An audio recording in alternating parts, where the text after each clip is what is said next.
देखिए, भारतीय जनता पार्टी से अब भारतीय झूठी पार्टी बनती जा रही है और झूठ फैलाने का और भ्रम फैलाने का काम कर रही है। जिस तरह से भारतीय जनता पार्टी ने 3 दिन का स्पेशल सत्र बुलाया, चुनावों के दौरान मॉडल कोड ऑफ कंडक्ट की अवहेलना की, क्योंकि तमाम जो विपक्षी पार्टियां थी वो अपने अपने राजनीतिक क्षेत्र में जाके इस वक्त जनसभाओं को संबोधित कर रही थी और काम अपने अपने चुनावी प्रचार में लगी थी, लेकिन उसको बीच में बुलाना, फिर भी विपक्ष ने उनका साथ दिया कि महिला सशक्तिकरण की अगर नीयत साफ है नरेंद्र मोदी जी की, तो हमने जो 2023 में सर्वसम्मति के साथ पक्ष और विपक्ष ने इस बिल को पास किया और एक मिसाल, राजनीतिक मिसाल कायम की। ऐसी मिसाल कभी कायम नहीं हुई कि सभी ने उसके पक्ष में वोट दिया। 2 सांसद पता नहीं कौन थे जिन्होंने विपक्ष में किया था। मैं आज आपके माध्यम से ये कहना चाहती हूँ कि नरेंद्र मोदी जी कभी भी महिला सशक्तिकरण के हक में नहीं रहे, क्योंकि महिला सशक्त वही करेगा जो महिलाओं को सम्मान देगा, जो बहु बेटियों की इज्जत करना जानेंगे।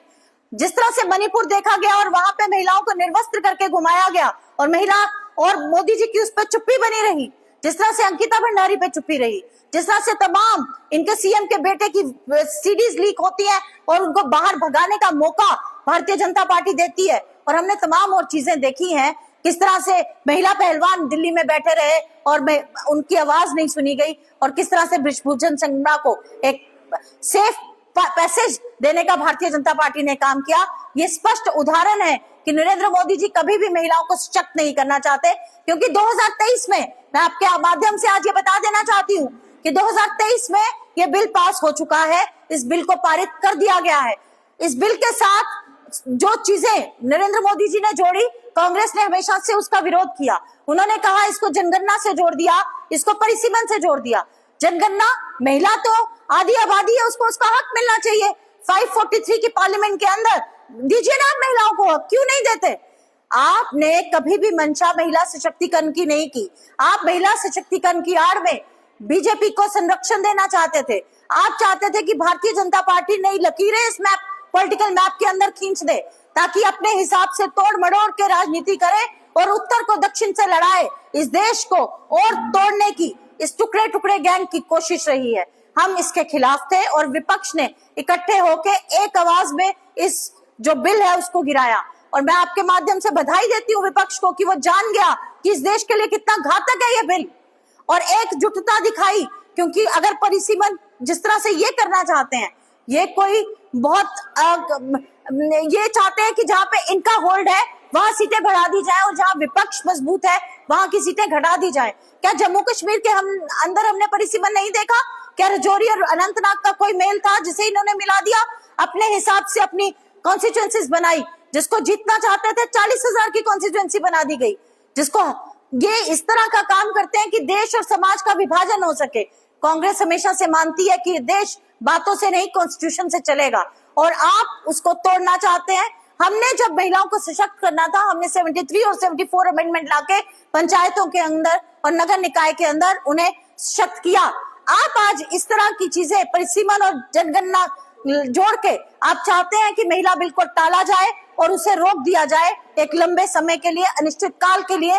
आप महिला विरोधी मानसिकता वाले इसको रोकना चाहते हैं, इसीलिए आपने इस तरह का बिल पार्लियामेंट के अंदर लाया, जिसका विपक्ष ने मुंह तोड़ के जवाब दिया, और विपक्ष ने एकजुटता के साथ आवाज उठाई है कि आप सोमवार को एक स्पेशल सत्र बुलाइए और 543 की पार्लियामेंट के अंदर आप महिला को 33% आरक्षण दीजिए। समूचा विपक्ष आपके साथ खड़े होकर इस बिल को दोबारा से, इसमें जो संशोधन आप करना चाहते हैं, जो बिल 2023 का है उसे पास किया है, उसमें जो आप थोड़ा बहुत संशोधन करना चाहते हैं आप करिए, आप और समूचा विपक्ष आपके साथ है। देखिए, इनकी मंशा अगर इसको पारित करने की होती तो 2023 से 2026 तक इन्होंने इस बिल को अभी तक नोटिफाई नहीं किया था।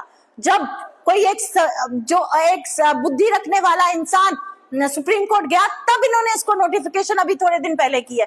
तो इनकी जो मंशा है वो महिला सशक्तिकरण की नहीं है, वो बीजेपी के सशक्तिकरण की है। ये चाहते हैं कि देश में जहां जहां इनकी हुकूमतें हैं वहां इस सीट को बढ़ाया जाए। जम्मू कश्मीर, गोवा, सिक्किम जैसी जहां 2-2, 1-1 सीट्स हैं, 3-3 सीट्स हैं, उनको ना बढ़ा के जहां ऑलरेडी 80-85 सीटों की विधानसभा है उनको बढ़ाना चाहते हैं। उसकी हम कड़ी मजम्मत करते हैं, और हमने इस विपक्ष ने समूचा इकट्ठे होके इस बिल को गिरा दिया। इसके लिए विपक्ष एक मुबारकबाद का हकदार है। 2023 में पास हो चुका है, जानबूझ के उसके साथ जनगणना जोड़ देना, जानबूझ के उसके साथ परिसीमन जोड़ देना, अब कहना कि 2011 का ही जनगणना चलेगी।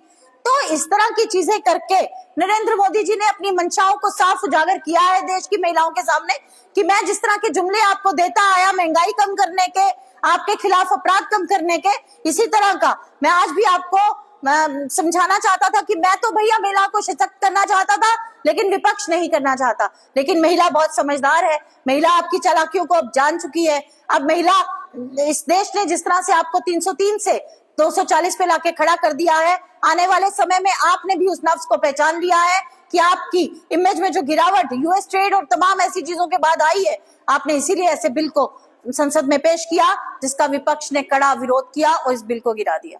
महिला विरोधी पार्टी कहा गया कांग्रेस को। महिला विरोधी तो बीजेपी है, इनके कहने से क्या होता है? मैंने आपके सामने सब बातें खोल के रखी हैं। अब आपका भी ये काम बनता है एज अ मीडिया बंधु कि आप भी इस चीजों को हर जगह पहुंचाएं, इन अवेयरनेस कैंपेन हम भी चलाएं और आप भी उसका माध्यम बने कि महिला सशक्त तो हम तो किया, हमने तो 73 और 74 संशोधन के माध्यम से महिलाओं को म्युनिसिपल कॉर्पोरेशन पंचायतों के अंदर उनका हक दिया, लेकिन ये नहीं चाहते, इसीलिए उसको परिसीमन से जोड़ा। आप मुझे बताइए ना, कौन कहता है इनको नहीं करें? 2023 में हमने कर दिया है, बिल तो ऑलरेडी पास है। ये देश और दुनिया को बताना चाहते हैं कि बिल पास नहीं हुआ, बिल तो ऑलरेडी पास है। अब उसको इम्प्लीमेंट करने की बात है, जिसमें देरी भारतीय जनता पार्टी की तरफ से हो रही है। ये देरी जानबूझ के की जा रही है और इसको अनिश्चित काल तक टालने के लिए की जा रही है। ये कभी नहीं चाहते कि महिला अपनी भागीदारी राजनीति के अंदर दिखाए, और ये एक समाज जो जिसको ये गंदगी फैला रहे हैं, इनके ऐसे सांसद जिन पे रेप केसेस हैं वो अंदर होने चाहिए थे। ये चाहते हैं कि उनकी भूमिका बनी रहे, इसीलिए ये नहीं चाहते कि महिला सशक्त हो और पार्लियामेंट के अंदर अपनी आवाज उठा सके, महिला लॉ मेकर बन सके, ताकि इस तरह की गंदगी को महिला साफ करने का काम करेगी। ये डरते हैं उस आवाज से, इसीलिए इन्होंने इस तरह की चीजें उसके साथ जोड़ी। हम आज भी मांग करते हैं कि 2023 के बिल को जल्द से जल्द इंप्लीमेंट किया जाए।